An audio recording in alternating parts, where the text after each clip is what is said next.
Hey guys, welcome back to the channel. Forgive the echo. It is a brand new shop, brand new building, and I still got to put insulation, get rid of all the, I just got to put some noise deadening in here. That or get a microphone, a lapel microphone that'll work well. But what we're doing today, yes, as you can tell, we're installing a shop fan. So what we got down here is a 16-inch fan. It is a J&D Manufacturing. Yeah, anyways, hang on. J&D Manufacturing, which is not a bad fan, but it seems to be pretty easy to install.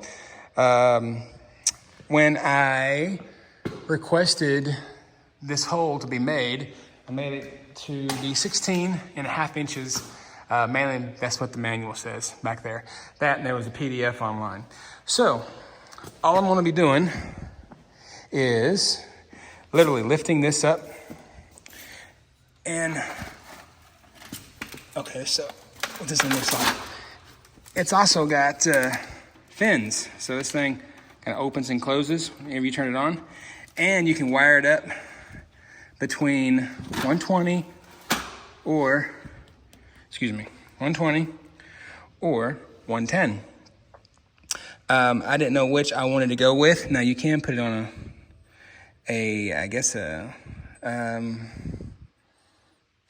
like a machine. That way it would move and spin, but I'm not there.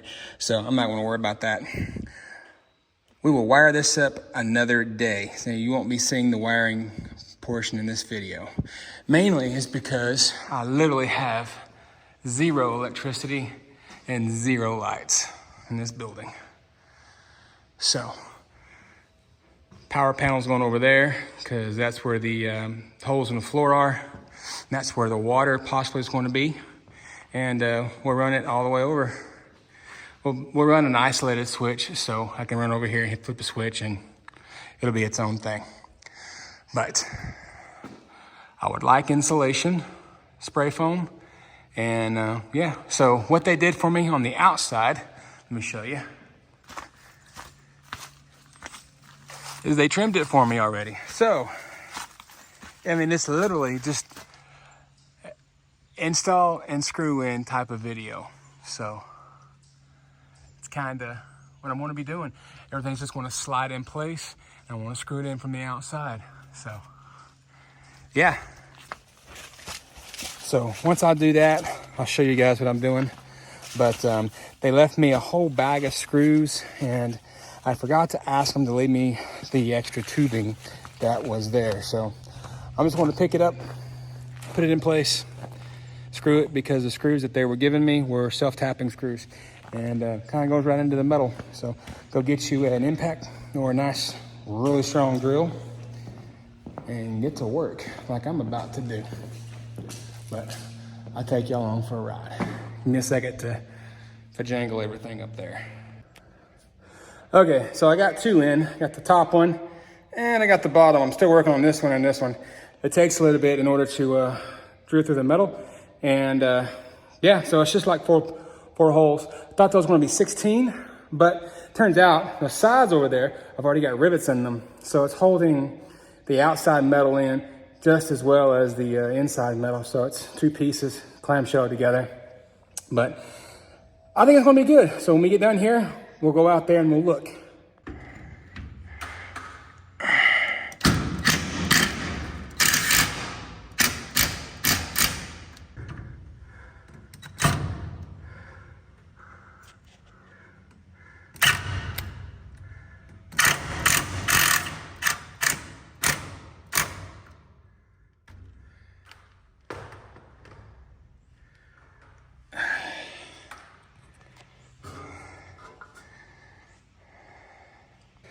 Alrighty, y'all. If y'all know anything about me, I hate heights.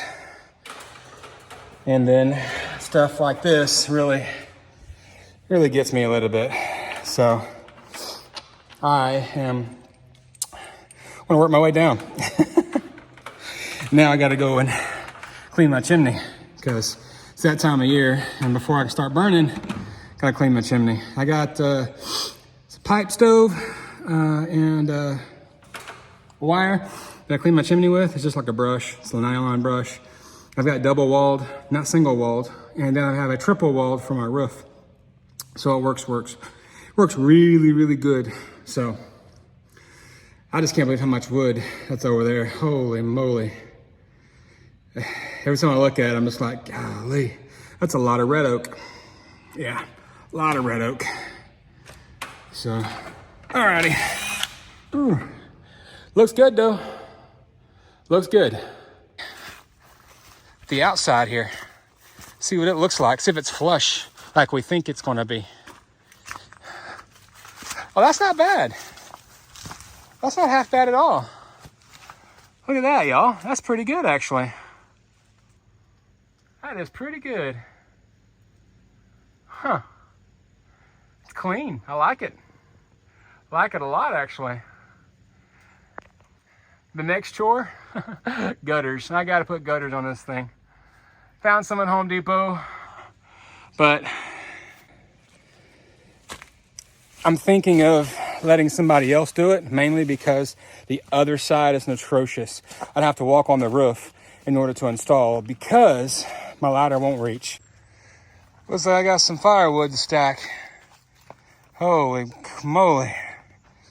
It's a lot of little things. It's about a little more than a cord, I'd have to imagine. So it's all red oak. It's going on my porch right there for this winter. That and I gotta get up on top of the house and clean out my chimney. Hey, home projects never end. I got the starter down in the element, just installed the shop fan. Hey, what more you want from a guy? Hey. So first things first, I need to inspect my seals down through here. I added a ton because I had a bunch of silicone that started to leak 2 years ago, and I added a bunch of tar, probably too much tar. But yeah, where it was leaking was around here, and I didn't realize that, but I fixed it. Hence the white lithium, well, white silicone. But for today, we're gonna take this thing off. We've got a cleaning kit. It's very important to keep the wood stove down below closed. Put a pipe in. We're just gonna, start cleaning. It's basically the motion. Keep adding sticks, probably about 2 or 3 sticks until I get to the very bottom. And then I'll just go from there. Now, if you guys own a wood stove, you're probably familiar with this. You have to keep it clean, or chimney fires are a real thing. Now, it's fall time in here in East Tennessee. I've technically already used it once this year, but I need to get up here before it really starts to get dirty and get cold. That's going to be next week. It's Saturday now. Ooh, look, the building's taller than the roof. Didn't realize that, but yeah, okay. Anyways.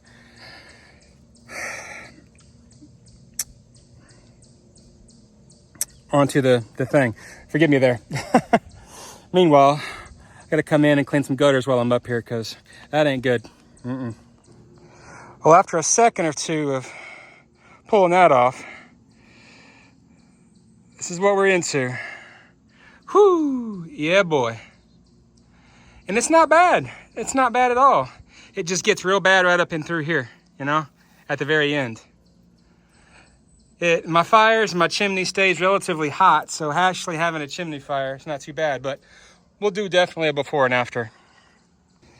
Well, here we go.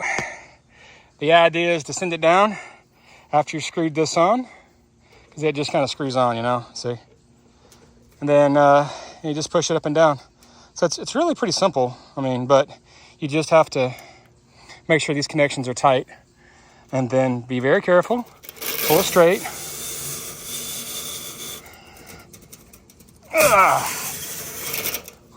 Generally, that generally does the trick, but you need to go all the way down. So, yeah. Now I gotta set this up to where I can push this down with both hands, because I don't want it to get stuck like it is right now. See you in a second. After 4 rounds of sticks, this is number 4, this is number 3. Whew. It's kind of hard to tell. The camera won't focus. There we go. Yeah. A lot of shiny. But oh well, we'll figure it out. Well, I don't exactly recommend everyone doing a gutter clean, but this is the part of the roof I absolutely hate because the angle's a little bit steeper. And buddy, I don't like heights. This one's not as bad. I can lay on my belly and do this one. Just kind of scooch across the top, and that's it. Now, the other side, it's just like this angle, all the way down the house. But the benefit is I can reach it with my ladder. And I can just jump down, scoot my ladder across, clean it, jump down, scoot my ladder across. You guys get the idea. This is the only one I have to get on the roof in order to clean. Unless I want to put like a 22-foot ladder, and I don't own one of those. Dad does, but once a year just to get to this, nah, I'm okay. I can toughen up and do the roof clean.